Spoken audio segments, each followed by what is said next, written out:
¿Qué te parecen 365 días de contenidos digitales para tu empresa, negocio o emprendimiento? Somos especialistas en redes sociales, diseños, textos, guiones, audio, ilustraciones y correcciones. Realizamos contenidos digitales para tu emprendimiento. Octaedro Contenidos. Contenidos de calidad todos los días del año.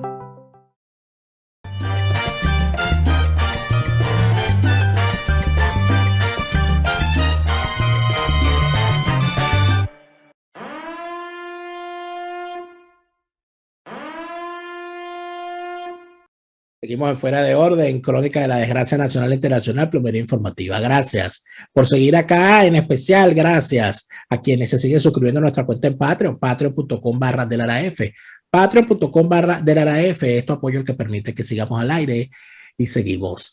Como todos los lunes se encuentra con nosotros Alberto Franceschi, lunes ácido. Doctor Franceschi, bienvenido. Gracias, Aníbal, aquí estamos, a tus órdenes. De alguna manera, Alberto, hay uno acostumbra cuando está terminando el año a hacer un balance de cómo van las cosas, ¿no? Y normalmente la gente, el ser humano siempre mantiene el optimismo y siempre cuando hace balance de las cosas buenas. Dice, bueno, este año rebajé 2 kilos, este año no me comí 5 hallacas, me comí 2 nada más. O sea, este año me gradué, pero nunca dice, bueno, este año me quedaron 4 materias, me gradué, pero igualito me quedaron las 4 materias. Entonces, este año, oye, rebajé, pero ahora soy hipertenso. Ese tipo de cosas.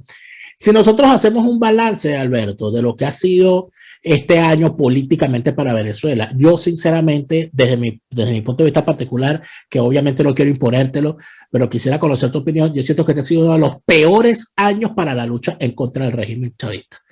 Porque hemos tenido, fundamentalmente, porque en Venezuela el tiempo no se cuenta en horas, sino en vidas. Y mientras más tiempo pasa, peor termina siendo el asunto. Un año más, es más muertos, es más presos políticos, es más sufrimiento para su familia, es más el dinero virlado a la nación. Y de verdad que hacer un balance en términos positivos, a mí se me hace muy difícil. No sé qué piensas tú.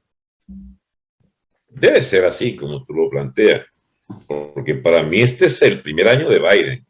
¿Sí?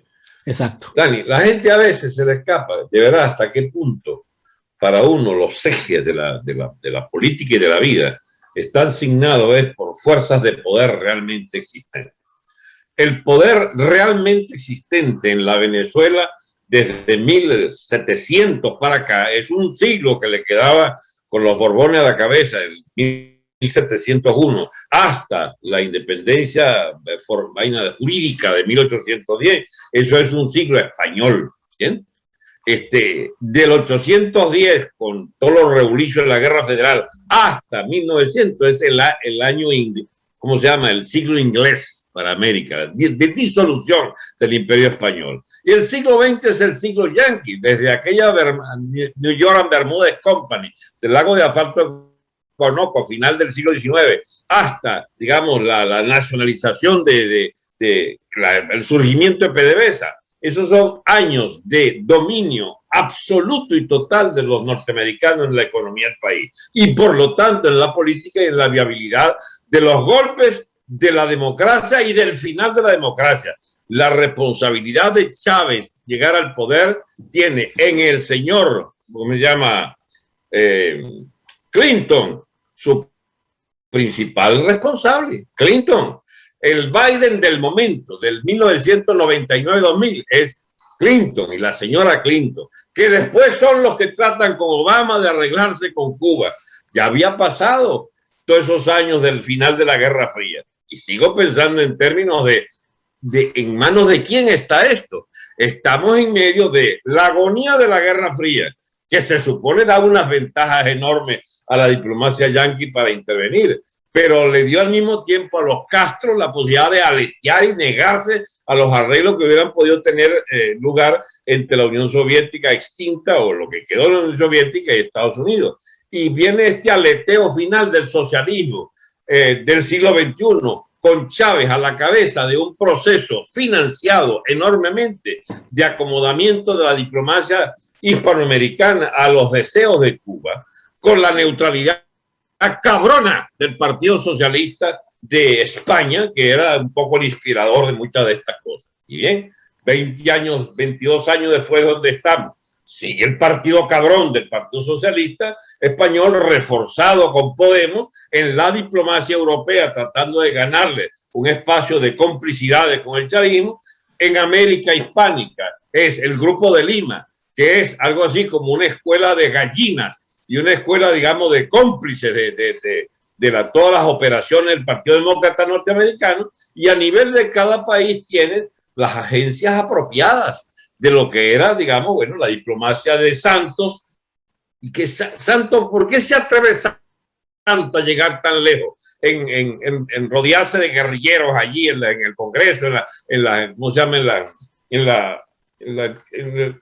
En el sistema de justicia colombiano. Bueno, son los años del pacto de Santos, auspiciado por Obama, chico, y por el Papa Roma.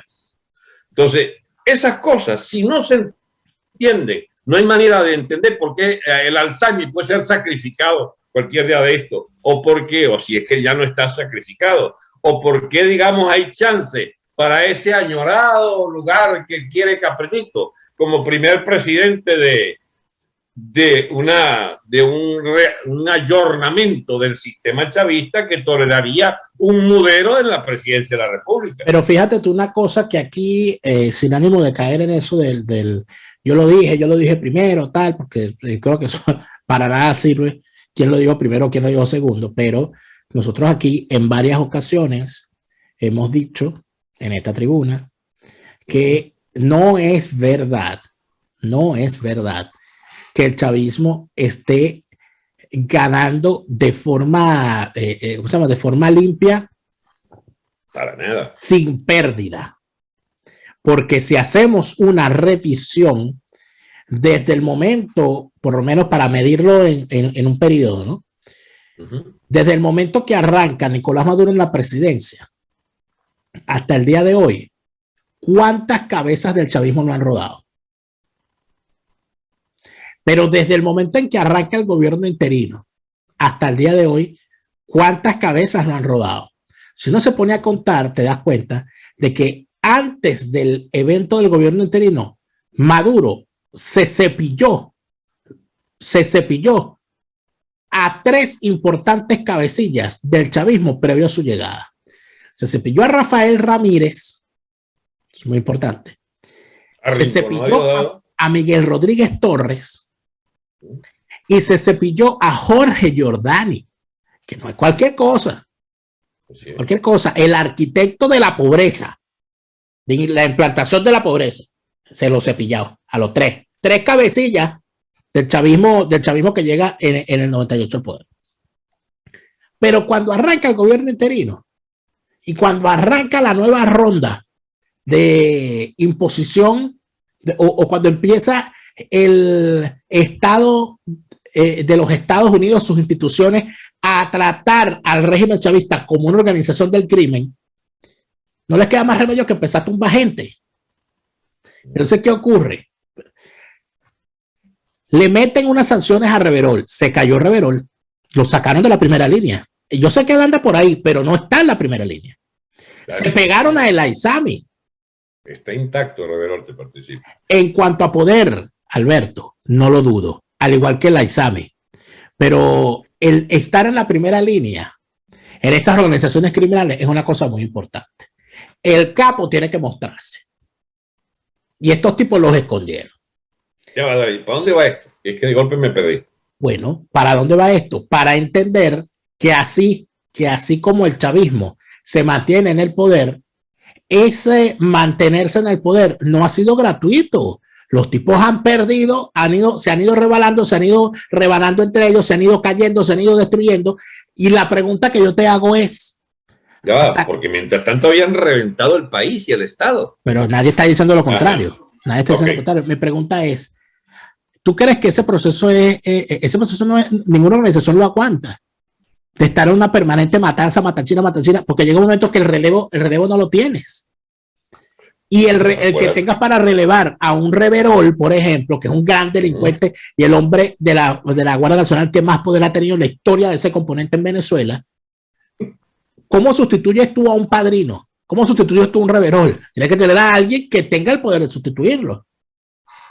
¿Cómo hace ese sistema para mantenerse en el poder? Eso llegó al llegadero precisamente porque se logra es con criminales directos asociados a la cúpula del poder de criminales directos del PSV. O sea, el poder militar de lo que queda de eso. Mientras tanto hicieron papilla las Fuerzas Armadas también. Es decir, estos tipos representan los escombros de las Fuerzas Armadas y se casan a fondo y con un pacto de vida o muerte con los escombros del PSV, porque el PSV, chico, era aquella maquinaria formidable, hiperfinanciada por Chávez, y terminó siendo, chico, una asociación de lambucios, chico, asociados a las escasas migajas que todavía caen de la mesa del poder opulento. Mientras tanto, el poder mismo dejó de ser opulento. Desde los tiempos del petróleo a $100 y pico a petróleo hasta $20, $10 que llegó. De la producción de 3 millones de barriles que la deja Ramírez a la producción de medio millón de barriles. Y hipotecados a China y de los cuales y además de los 100.000 que van para Cuba, así se mueran de hambre en las calles de Venezuela, a Cuba no le fallan sus 100.000 barriles diarios. De manera que efectivamente la imagen de este gobierno y de esta clase política es la de escombros de un régimen que solo sobrevive porque la MUD lo sostiene, Daniel. Si ese es lo característico de la etapa final del chavismo, es que no se explica sin su asociación de unidad intrincada con las fuerzas de esta burguesía de pedigüeños y de lambuchos y de contrabandistas y de lavadores de dinero. Hace muy bien su trabajo. Mira cómo tiene a la gente entretenida haciéndole creer que el problema en Barinas es Superlano. El problema en Barinas no es Superlano. Superlano es un evento más dentro de la guerrita que tiene el chavismo entre sí. ¿Tú sabes quién puede personificar perfectamente el régimen del gobierno? Es el loco de carretera ese de Carabobo. La Cava. Ese es el chavismo, chico. La caricatura. ¿Tú no te acuerdas cuando la campaña de el general Erupto termina su gestión y querían poner a la Cava y da la orden? Chico, Chávez. Estaba Maduro ya. Chávez, ¿no? Chávez. Da la orden Chávez, que es ¿cómo se Amelias. llama? Ustedes dicen la Cava, yo digo Amelias y es Amelias. Y punto. Y así fue. Así fue. Entonces, cuando eso había todavía reflejo. Y la Cava era el jefe narco de la costa y corrompió un gentío, ¿bien? Y bastó la figura de Biden, bastó la palabra de Chávez para acabar con esa discusión. Y pretende el loco Silva heredar aquello, ¿no? Pero ya Silva ya no pudo.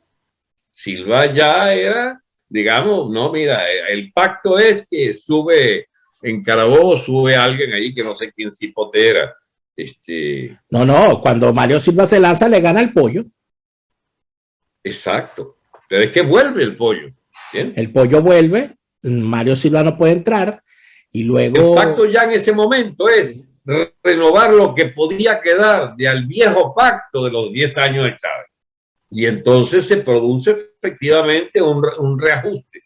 Ahora, eso también ya se fumó. Ahora solo se filtran aquellos opositores ya serviles al extremo. O sea, gente de servicio prestado a la dictadura como el filósofo. El filósofo, chicos, sale de su hacienda ya no sé dónde, en Costa Rica o en Panamá, en el norte de Panamá, muy próspero, porque el filósofo fue el artífice de la gran victoria de Chávez, chico, el año 2006.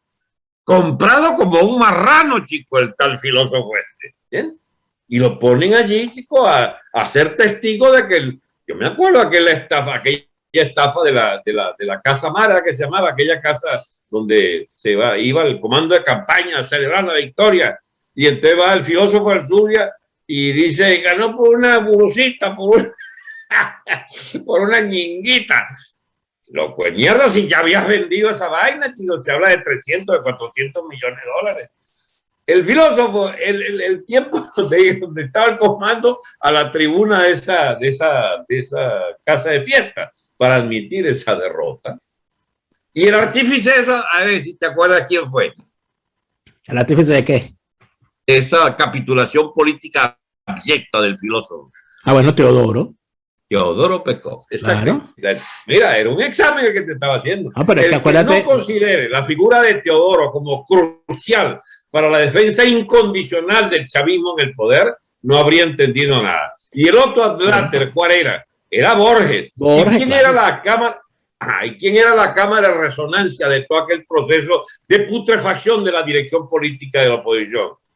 Era Globovisión y el señor, ¿cómo se llama? El señor Ravel. 2 años, 3 años más tarde. A ese trío Teodoro, Rosales y Borges lo bautizaron con mucha maldad en la cloaca de Venezolana de Televisión como el grupo Te Robo. Teodoro, Rosales y Borges, Te Robo. Y esa creatividad para la maldad en realidad es una gran confesión. Ellos pactaron con esos delincuentes. Ellos construyeron una oposición a su medida. Miquilena fue el teórico, Miquilena y José Vicente Rangel, que tampoco lo puede sacar de la jugada. No, por supuesto, el ideólogo de este lado. Bueno, ellos decidieron que necesitaban tener una oposición que los validara a ellos. Los validara como los representantes de los pobres. Ellos necesitaban quien fuese representante de los ricos. Por eso es que causa tanto, por eso es que es tan doloroso y tan grave para esa marcha de ese proceso que Acción Democrática haya caído en manos de los delincuentes, en manos de quien cayó. Porque el único partido que podía quitarle la bandera de la representación popular era el Partido del Pueblo, si hubiese decidido serlo. Pero como ya ese partido estaba muerto y enterrado al lado de Rómulo en el cementerio del Este, cae en manos de esos truanes y decide el chavismo con esos dos ideólogos, Miquilena y José Vicente Rangel, hacer una cosa muy sencilla. Nosotros somos los representantes del pueblo, necesitamos que suban al representante de los ricos. Y aparece Primero Justicia financiado por Lorenzo Mendoza. Sí. O sea, ¿qué más hay que explicar ahí? Todo lo demás hay que partir de allí. De ahí para abajo, lo que ha venido está claro. Nosotros hablamos alguna vez antes del año 2016. Sí. Yo no creo que hubiéramos hablado. ¿Cuándo? Como en el 2014 hablamos nosotros, por ahí. Será un saludo que nos dimos por teléfono. Pero ¿por qué estamos de acuerdo milimétricamente con la línea gruesa de todo este proceso? Tiene que ser que son procesos objetivos, Dani, que los entendimos, que no teníamos intereses bastardos que defender y entonces pudimos ver la historia en su decurso real, digamos, de acontecimientos de esta caterva de cómplices y malandrines que nos ha dirigido, chicos, la oposición venezolana. A veces tienes recaídas, una provocación te voy a hacer, para considerar, por ejemplo, el papel de Globovisión, porque cuando se trata de medios de comunicación, tú todavía tienes algunos recatos. La mugre que significa Globovisión y Alberto Federico Ravel y varios de la plantilla de esa televisora para hacer el aparato ideológico auxiliar tramposo del chavismo, que era el que le tocaba organizar, chico, el patio de gallinas de la oposición, es, chico, la explicación de por qué estamos donde estamos. Si eso viene de allá, de la escogencia de entre Teodoro Borges y el filósofo. Esa escogencia, ¿dónde se produce? En Globovisión, chico. Y además el gran de eso, elector era... no olvides una cosa para ahondar en lo que estás planteando con respecto a Teodoro. Teodoro siempre salía a hacer el papel de normalizador y tranquilizador. Cada vez que ocurría un fraude electoral, él salía a decir que había que entender que la democracia era ganar y perder, que si la oposición quería ganar tenía que tener más votos, que había que reconocer con gallardía. Jamás hablaron de fraude electoral. ¿Te acuerdas de aquella portada de diarios chilenos con Teodoro y Borges aquí al lado? Y Timoteo. ¿Qué fue lo que dijo el señor Pekov? Chávez es un demócrata. Chávez es un demócrata. Venimos de ahí. Si se cierra todo el capítulo de 11 años, de 9, 10 años, ¿cuánto que gobernó Chávez? Por 12 años de Chávez. con la sentencia de Teodoro, fue un demócrata. Según Teodoro. Esos claro. 10 años. Según la concepción de democracia de Teodoro. Exacto. Que le hizo muchísimo daño a Venezuela. Así es. Entonces, ¿dónde está nuestra tragedia? Un momento. En realidad, sin ánimo de aquí de meterme con alguien que no se puede defender porque está muerto. O sea, la historia es la historia y la realidad es la realidad. Teodoro Pekov fue un personaje nefasto para la política venezolana. En todas las facetas que tuvo. En todas. Y eso puede tranquilamente demostrarse. Que haya sido un señor que escribía en un país de políticos ágrafos, eso no lo hace una gran estrella. Y aquí hay inclusive un periodismo teodorista, donde aquí Teodoro... ¿Todavía queda? Sí, porque me pasó hasta un periódico le dieron. El señor queda entonces como un gran tótem de toda aquella ancha y que hay gente que le prende vela. Pero hay un evento importante de cuando ese señor era el ministro de Cordiplan y uno de los hombres fuertes, quizá la cara más visible políticamente del segundo gobierno de Rafael Caldera. Es cierto que el día de las elecciones que gana Chávez, un señor llamado Alberto Franceschi se presentó al CNE a ver qué estaba pasando y se encontró que había una fiesta y ya estaban brindando y entre los que estaban brindando estaban celebrando y entre los que estaban brindando te encontraste a Teodoro. Por el que me sale, yo no conocía a nadie, un puño de cara cuadrada que no sabía ni quiénes eran. Y diviso a lo lejos el Miquilena porque era una figura conocida, no porque lo hubiera conocido antes. Una figura conocida. Bueno, y el otro que consigo, Caleca, que lo veo por allá, la judía, ¿cómo se llama? Que estaba en el banco Miriam Komblitz. Miriam Komblitz, exacto. Y entonces, viene Pekov y me dice, cuidado con una velascada. ¿Qué vaina es esa, Teodoro? ¿Qué me quieres tú decir con eso? Chica, la locura esa de Velázquez, de negar el triunfo a ¿cómo se llama? De creer, de negar el triunfo a Caldera. ¿Qué fue lo que hizo? Ajá, exacto. De negar el triunfo a Caldera. Ya Pekov estaba con lo de Caldera, chico, y el chiripero y toda esa vaina. Esto viene de mucho antes, chico. O sea, que Teodoro siendo ministro de Caldera, defendía el triunfo de Chávez, que todavía no había ocurrido. Así es.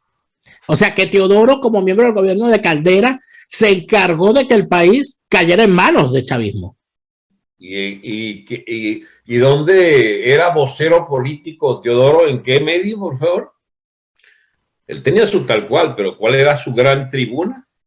Bueno, en aquel entonces Globovisión no tenía tal difusión, pero lo que pero sí era la voz oficial de el analista Teodoro, era la voz de este pool, ¿cómo se llama? Pero eso fue después. Alberto Federico. Claro, pero eso fue después. Yo lo recuerdo como la voz de Globovisión. En el 98 todavía no. En el 98 todavía no. En el 98 no, pero sí. Hay otra cosa, pero fíjate. No, es que ya se me traspapela. Lo que quiero es la transición con Maduro. Pero que es crucial el papel de Globovisión. Yo recuerdo, pero es que esas cosas es necesario decirlas, porque aquí las vacas sagradas han hecho mucho daño.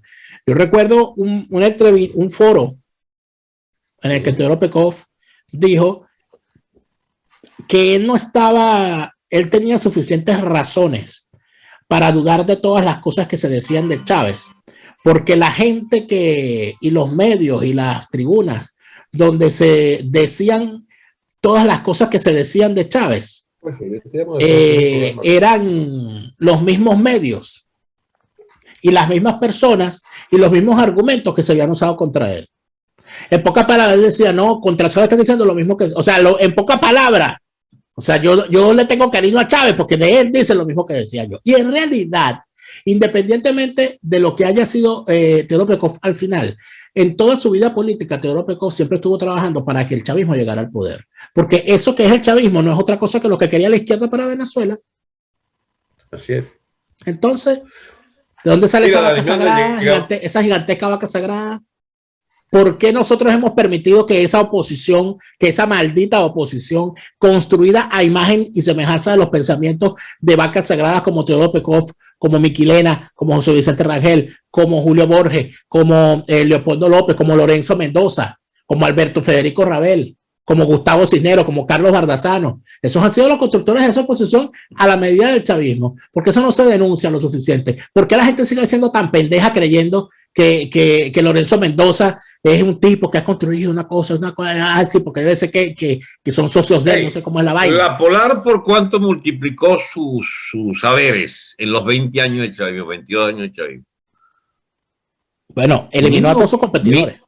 Mínimo 4 o 5 veces. Estoy hablando de la planta física, del poderío de la Polar. Eliminó a todos sus competidores. ¿Ah? Eliminó a todos sus competidores. Así es. O sea, eso es por hablar del único que aparece como si no quebró un plato. Es que también Mendoza representa la evolución de esa burguesía, ya hablemos en la terminología tradicional Cartancara Teodoro, la burguesía tradicional presidida por Mendoza y por el asomado de Escotet, Lambucio Escotet, que ya armaba cosas. El 2002, en diciembre, tiran la toalla, porque ellos son los financistas, según Dios mío, Ramos Ayub, en una reunión del CEN, donde yo estaba invitado, llega Ramos Ayub de una reunión en el hotel Marriott y dice Lorenzo y Escotet que ellos ya no financian esta vaina, que esto se jodió. Estoy hablando a principios de enero del año 2003. Y ya está, se canceló la huelga general. Se le acaba el oxígeno que le había mantenido, porque ellos hicieron un intento serio, comillas, lo de serio, de tratar de alborotar y de serruchar el piso a Chávez con lo de la movilización de abril, que carajo, no solo lo tumban, de vaina no se lo echaron al coleto por ahí, lo devuelven, y el factor importante, la iglesia juega un papel allí, lo devuelven al poder y pactan con él. Pero todavía estaba en el desajuste y se lanza la huelga general de diciembre. Es una huelga indefinida, es un suicidio completo, y son los financistas de Escotet y como de Mendoza, lo financian para controlarla. Y cuando ven que ya no puede, que ya quedó exangüe aquella huelga, entonces le retiran el financiamiento, que no es financiamiento para que la gente anduviera y comiera, no, era financiamiento para los líderes de aquella vaina, los que comían del reparto del botín de aquella huelga. Y entonces se retiran del proceso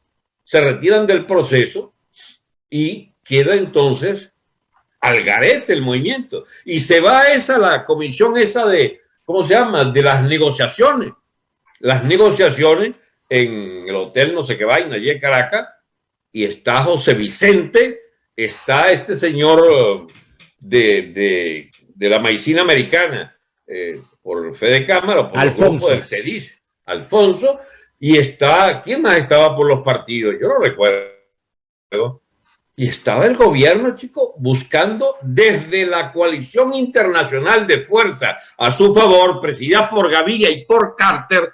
¿Por qué es importante meter esos dos personajes? Porque no hay reconstrucción del Estado después de la crisis de mayo y de diciembre. No hay reconstrucción del aparato político del Estado sin el auxilio de Carter, un personaje siniestro de la estructura norteamericana para salir en auxilio de los aliados siempre, chicos. Ese era el Zorro de entonces, era el propio Carter. Y Gaviria, la OEA tiene un papel de cabrón, chicos, absolutamente, digamos, descompuesto de la política norteamericana, que sale a salvarle los trastos al régimen chavista en Venezuela. No hay explicación para la crisis de Venezuela sin la participación activa de la OEA y de la diplomacia mano zurda norteamericana con Carter para mantener en el poder a Hugo Chávez, chico, asediado y arrinconado por la huelga y los movimientos de masa en Venezuela.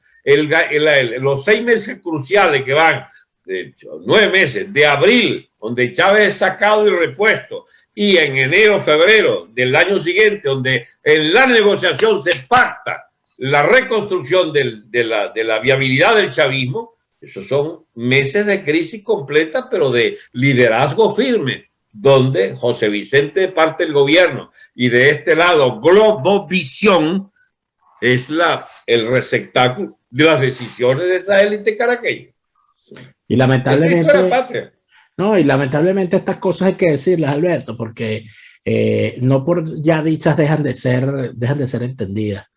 Y de verdad, si nosotros no comprendemos la naturaleza de los personajes que han llevado a Venezuela al momento en el que estamos, nosotros no vamos a salir de esto. Porque si aquí aparece un politiquero, un politicastro o cualquier personajito por allí a andar intentando estafar a la gente como la han estafado todos estos años con argumentos leguleyos, con argumentos basados en la Constitución del 99, que se la hizo Chávez a su medida, con argumentos invocando a Teodoro, con argumentos diciendo que hay que ir a votar en Marina porque si vamos a votar unidos vamos a esta cosa, al final no se ríe.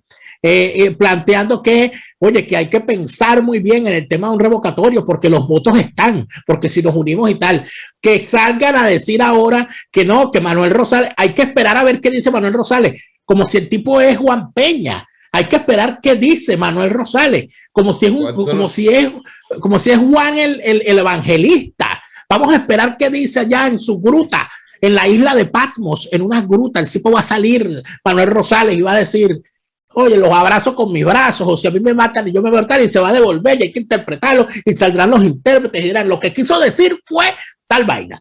Mira, a los estafadores hay que pararlos en seco. Lo que nunca dirán es la cifra. A los estafadores hay que pararlos en seco. Hay que dejar de permitir que aquí vengan a uno estarlos estafando y que vengan a uno ver la cara de estúpido. Ejemplo reciente, el señor Calderón Berti. Calderón Berti tuvo 2 años diciendo que el gobierno anterior era un atajo de ladrones y ahora sale antier a decir que Juan Guaidó es un tipo que tal y más cual y hay que entender que su liderazgo. ¿Cómo es esto? ¿Cómo es esto? ¿Y las denuncias? ¿Y las denuncias? Al parecer, el señor ve para dónde van los vientos, hay un reconocimiento, una vuelta a reconocer por parte de la diplomacia americana y dirá, esto será la tabla de salvación. Pero está muy bien, es que yo no estoy diciendo lo contrario. Pragmáticamente visto, digamos. Yo no he dicho, y yo creo que tú tampoco has dicho, que no se mantenga el respaldo de los Estados Unidos a ese experimento fallido del gobierno interino. Yo no lo he dicho. Porque siempre fue un disparate. Pero el hecho de que yo sepa esa realidad no me lleva... Fue un disparate de Trump. Ese disparate de Trump continuado por Biden. Lo está diciendo usted. Esa ficción del gobierno interino. Lo dijo usted solito. No, porque escúchame, que yo no puedo mentir a la gente que cree en uno, chicos. ¿Por qué? Porque ustedes creen entonces que yo me trago ¿cómo se llama? Guaidó es más legítimo. Guaidó es más legítimo si hay una operación, chicos, militar norteamericana de presión inclemente sobre el Estado. No invadiendo, no necesitan invadirlo, necesitaban mantener una presión militar de frontera o una amenaza creíble para hacer estallar esa cúpula del Estado venezolano y la cúpula de la Fuerza Armada y decir, el presidente Guaidó, que legítimamente le tocaría porque es una emanación de esa Asamblea Nacional fallida en todo, menos en ese único acto de querer darle una continuidad a su acto anteponiéndolo al ejecutivo, ¿cómo se llama? Fraudulento de Maduro. Pero eso sucumbieron, eso se quedaron en el camino. Claro, Alberto, pero el hecho de que uno reconozca que en efecto en los Estados Unidos mantienen su respaldo a ese experimento, eso no quiere decir que porque los Estados Unidos mantengan el respaldo, uno tenga que decir que el gobierno interino es un buen experimento. Ni puede significar tampoco. Fue un disparate inicial y sigue siendo un disparate en su agonía. No puede significar tampoco. Yo voy a reivindicar aquí un amigo que es el amigo Urdaneta. El primer día en la cosa esa que llaman EBTV, me invita a mí Urdaneta en su hora de almuerzo, que tenía un programa ahí, y el tema es Guaidó. Digo, eso no va para ningún lado. El primer día, incluso creo que, ¿cómo se llama? Creo, para serte sincero, que más radical fue, ¿cómo se llama?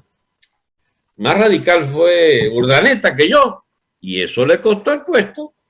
Él lo echaron cuando pasó esa crisisita allí inicial del gobierno Guaidó, salió Urdaneta de BTV y yo salí más atrás. Obviamente. Nunca nos perdonaron. Pero vuelvo y te repito. Era un fiasco completo. El hecho de que el respaldo de los Estados Unidos se mantenga no quiere decir que el experimento del gobierno interino sea positivo. Y si una persona piensa que el gobierno interino y quienes lo conforman han cometido una serie de desaciertos, el hecho de que el gobierno de los Estados Unidos mantenga su respaldo no borra esos desaciertos. Y si hay alguna persona que dijo antier que el gobierno interino era desacertado, pero hoy dice que es un acierto mantener el respaldo al mismo, esa persona no merece la confianza de la gente porque nos está estafando, se está burlando de nosotros y además de eso se está colocando como una veleta al mejor viento que le sople. Y yo creo que con esas cosas aquí hay que acabar, Alberto. Yo lo lamento. Por lo menos que quede salvaguardada que nosotros seguimos opinando lo mismo antes, durante y después.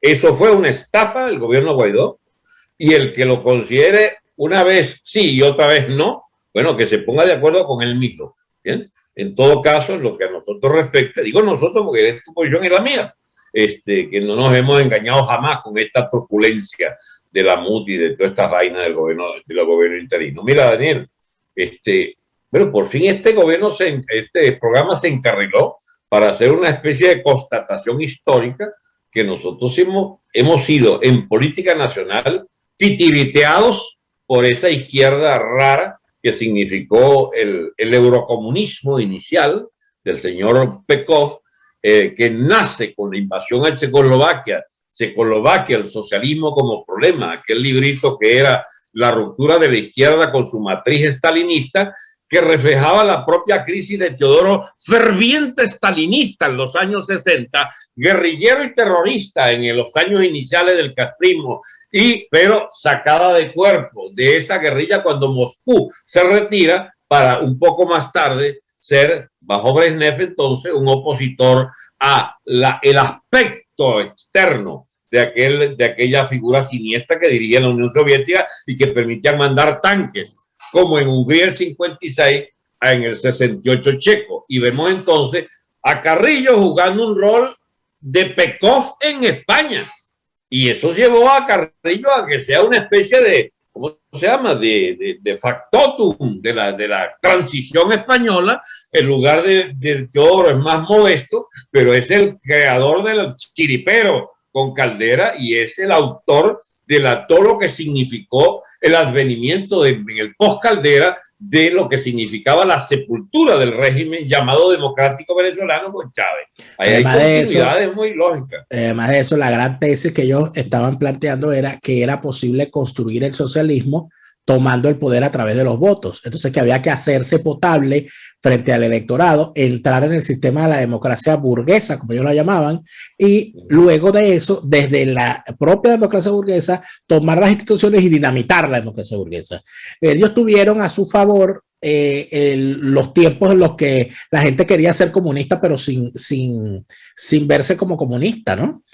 Y tuvieron en su contra a un personaje que lo logró y fracasó en el camino, que fue Salvador Allende.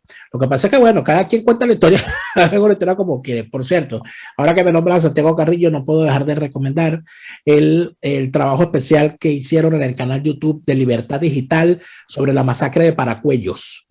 Sí. Es un extraordinario trabajo corto de memoria histórica, donde se revela cómo Santiago Carrillo fue uno de los teóricos, uno de los encargados y el que estaba en la cadena de mando para realizar una espantosa masacre que se llevó por el medio a civiles. Es el Srebrenica del PSOE y de los comunistas. 3.000 y pico de civiles, la inmensa mayoría. Muy poco militar había ahí del Partido Nacional. Vean ese trabajo donde uno de los expertos investigadores del asunto revela cómo muchísima gente, la única razón por la cual se les ejecutó era porque iban a misa. Así es. Y por ir a misa eran sospechosos. Paracuellos, para información de la gente que hay en los pueblitos cerca de Madrid, y ahí están en unas lomitas, ¿entiendes? Ahí están sepultados. Las fosas comunes, una cosa terrible. 3.000 y pico de españoles. Una cosa increíble. Ver ese tipo de cosas es importante para conocer la naturaleza criminal del socialismo desde siempre. Desde siempre. Y serán criminales siempre. Alberto, gracias por esta conversación. Pues como toda la semana, bueno conversar y esperamos que podamos seguir en esto. Dígame. No, el paréntesis, que queda absolutamente claro. No se entiende la Venezuela chavista y postchavista sin el rol nefasto de aquellos años en que la llamada burguesía, el country club de Caracas en su espacio de perraje, ¿bien? Porque en el country club hay las mejores familias de la tradición venezolana y el perraje más detestable de esa misma tradición venezolana. Cuando el perraje se une alrededor de Chávez y lleva a Chávez a la presidencia de la mano de factores importantes de los medios de comunicación, en particular el señor Cisneros, entonces, y el señor de la multinacional de seguro, que era el financista, el que armaba con Tobías Carrero. El día que se entienda que de ese nido de víboras, de ese segmento de la burguesía compradora venezolana y de sus filiales mayameras y madrileñas, ha surgido el mismo fenómeno previa putrefacción y liquidación de Venezuela, ese día se entenderá que los que no estuvimos nunca vinculados a esa porquería de clase política dirigente, podemos seguir hablando con la frente alta. Así será, Alberto. Muchísimas gracias por esta conversación. A ustedes, amigos, gracias también por haber estado con nosotros como todos los lunes. Los lunes han sido con Alberto Franceschi. Gracias por haberse dedicado, además, los que han querido dar un apoyo adicional a la suscripción en nuestra cuenta en Patreon, patreon.com/DeLaraF, patreon.com/DeLaraF. Esto apoyo que nos permite seguir adelante con la plomería informativa y por supuesto también con los lunes ácidos. Gracias a todos por habernos acompañado. Nosotros volvemos mañana. Chávez no vuelve. Creo que Tarek El Aissami tampoco va a volver. Por lo que estoy viendo, por más que saque video y cosas, yo creo que no vuelve. Pero en todo caso, nosotros sí volvemos y estaremos con ustedes de nuevo mañana. Hasta mañana.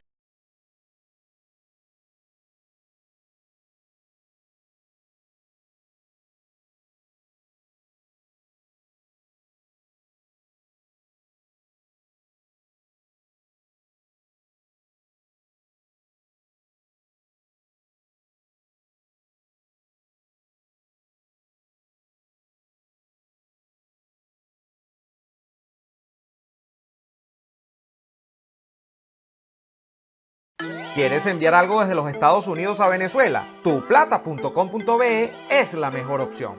En tuplata.com.be además te asisten con tus compras y si lo necesitas, incluso las hacen por ti. No busques más couriers de dudosa procedencia, envía rápido y seguro, en avión o en barco, nos ajustamos a tu presupuesto. Tuplata.com.be, la tarifa más baja y en el mejor tiempo.